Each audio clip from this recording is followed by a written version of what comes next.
স্বাগতম আমাদের আজকের এই ব্যাখ্যামূলক আয়োজনে। আজ আমরা অত্যন্ত জটিল একটা বিষয় নিয়ে কথা বলবো। ইরান যুদ্ধের ৮ সপ্তাহ পার হয়ে গেছে, আর এর মধ্যেই পুরো বিশ্ব অর্থনীতিতে এক বিশাল চেইন রিয়াকশন বা বিশৃঙ্খলা শুরু হয়েছে। তবে মজার ব্যাপার হলো, এর ঠিক উল্টো দিকে একটা দেশ যেন একেবারে ভিন্ন মেরুতে অবস্থান করছে, একটা চমকপ্রদ ব্যতিক্রম। অনেকেই অনুরোধ করেছিলেন যেন সব তথ্য সহজে বোঝার জন্য আমরা সাবটাইটেল সহ ভিডিও বানিয়ে দিই।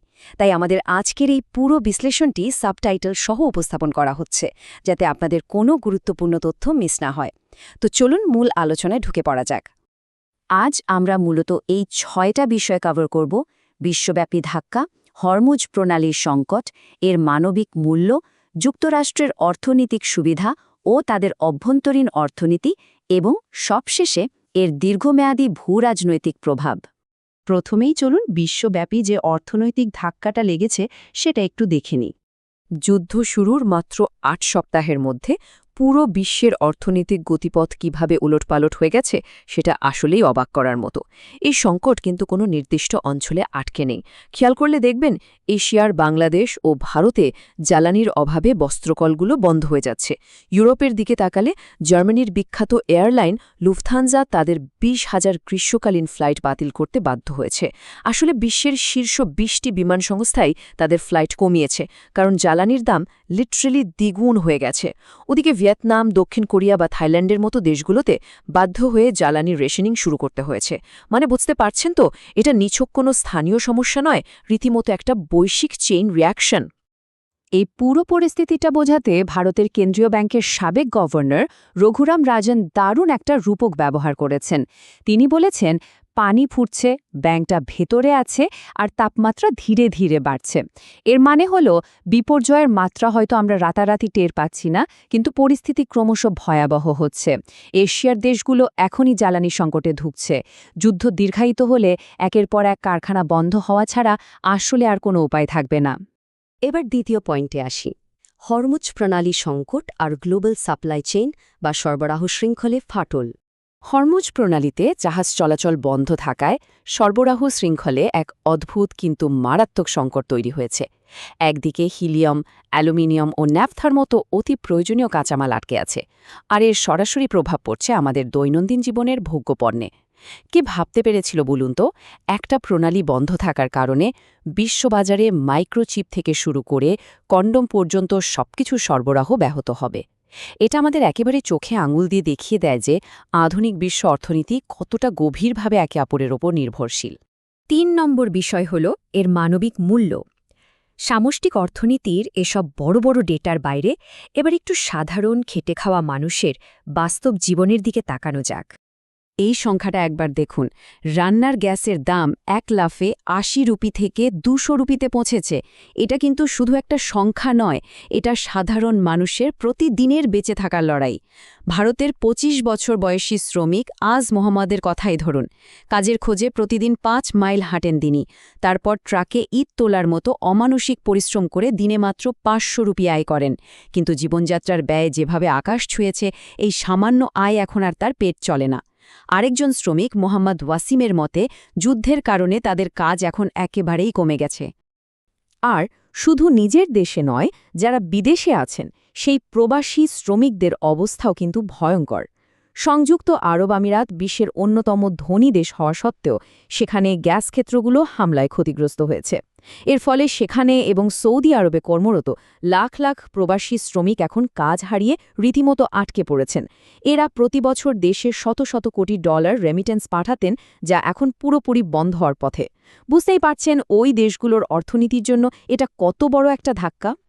তো এতক্ষণ আমরা দেখলাম এশিয়া, ইউরোপ এবং মধ্যপ্রাচ্য কিভাবে চরম দুর্ভোগ পোহাচ্ছে। কিন্তু এখানে একটা বিশাল প্রশ্ন থেকে যায়, যে দেশটা এই যুদ্ধের সূচনা করেছে তাদের অবস্থা কি? যখন বিশ্ব অর্থনীতি এভাবে বিপর্যস্ত, তখন খোদ যুক্তরাষ্ট্রের চিত্রটা আসলে কেমন?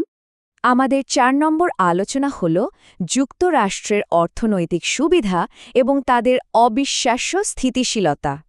এই তুলনাটা খুবই ইন্টারেস্টিং। একদিকে দেখুন বিশ্বের অন্যান্য দেশের সংগ্রাম, জ্বালানি রেশনিং, ফ্লাইট বাতিল, চরম মূল্যস্ফীতি।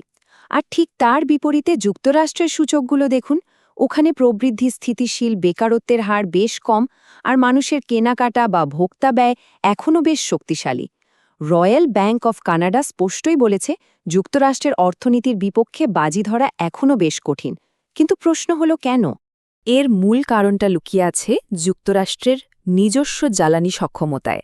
তারা বর্তমানে নিজেদের অভ্যন্তরীণ চাহিদার চেয়ে অনেক বেশি পরিমাণ তেল এবং গ্যাস উৎপাদন করে, আর এই বিশাল জ্বালানি উৎপাদন সক্ষমতাই মূলত তাদেরকে বৈশ্বিক সরবরাহ সংকট এবং তেলের দামের হঠাৎ বৃদ্ধি থেকে রক্ষা করার একটা অদৃশ্য বর্ম হিসেবে কাজ করছে। যেখানে অন্যান্য দেশ জ্বালানি কিনতে হিমশিম খাচ্ছে, সেখানে যুক্তরাষ্ট্র অনেকটা নিজস্ব বুদবুদের ভেতর দিব্যি সুরক্ষিত আছে। তবে এই সুরক্ষা কি আসলেই নিশ্ছিদ্র?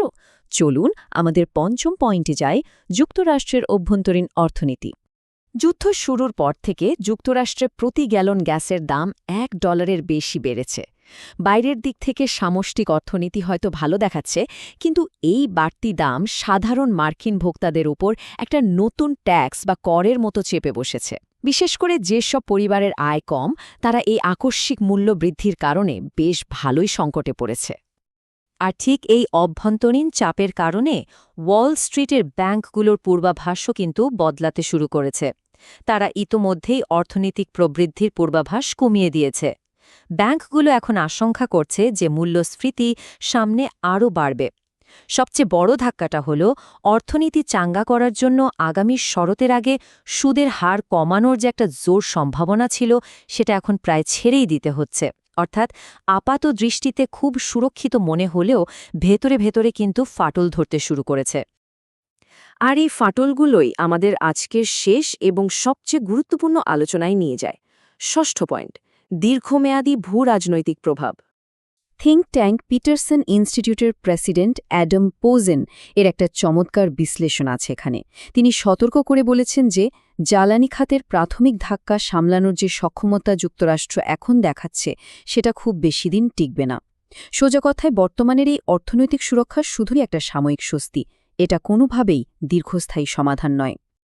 অ্যাডাম পোজেন আরও গভীরে গিয়ে দেখিয়েছেন যে যুক্তরাষ্ট্রের গৃহীত বিভিন্ন শাস্তিমূলক বাণিজ্য নীতি এবং গ্রিনল্যান্ড কেনার মতো খামখেয়ালি কূটনৈতিক আচরণের কারণে তাদের দীর্ঘদিনের মিত্ররা এখন সম্পর্ক নিয়ে নতুন করে ভাবতে বাধ্য হচ্ছে। এই ইরান যুদ্ধের সিদ্ধান্তের কারণে বিশ্বের একটা বড় অংশ মারাত্মক অর্থনৈতিক ক্ষতির মুখে পড়েছে, আর এর সরাসরি ফলাফল হিসেবে বিশ্বজুড়ে যুক্তরাষ্ট্রের যে দীর্ঘস্থায়ী প্রভাব এবং শ্রেষ্ঠত্ব ছিল, তা একেবারে ক্ষুণ্ণ হচ্ছে, যা আমাদের একেবারে শেষ এবং একটা গভীর চিন্তার জায়গায় নিয়ে আসে। আজ আমরা দেখলাম কিভাবে ৮ সপ্তাহের একটা যুদ্ধ বিশ্বজুড়ে কারখানা বন্ধ করে দিচ্ছে, সাধারণ মানুষের জীবন দুর্বিষহ করে তুলছে এবং নতুন একটা বৈশ্বিক ব্যবস্থার ইঙ্গিত দিচ্ছে। এখন সবচেয়ে বড় প্রশ্ন হল, যুক্তরাষ্ট্র বর্তমানে যে সাময়িক অর্থনৈতিক সুবিধাটা উপভোগ করছে, তা কি দীর্ঘমেয়াদে বিশ্বমঞ্চে তাদের নির্ভরযোগ্য মিত্র এবং চূড়ান্ত শ্রেষ্ঠত্ব হারানোর বিশাল মূল্যের চেয়ে কোনোভাবেই বেশি হতে পারে? এই প্রশ্নের উত্তরই হয়তো ঠিক করে দেবে আগামী দশকের বৈশ্বিক অর্থনৈতিক আসল রূপরেখা। এই ব্যাখ্যামূলক আয়োজনে আমাদের সাথে থাকার জন্য অসংখ্য ধন্যবাদ। আশা করছি সাবটাইটেল দেয়া এই বিশ্লেষণটি আপনাদের পুরো বিষয়ের জটিলতাগুলো খুব সহজেই বুঝতে সাহায্য করেছে।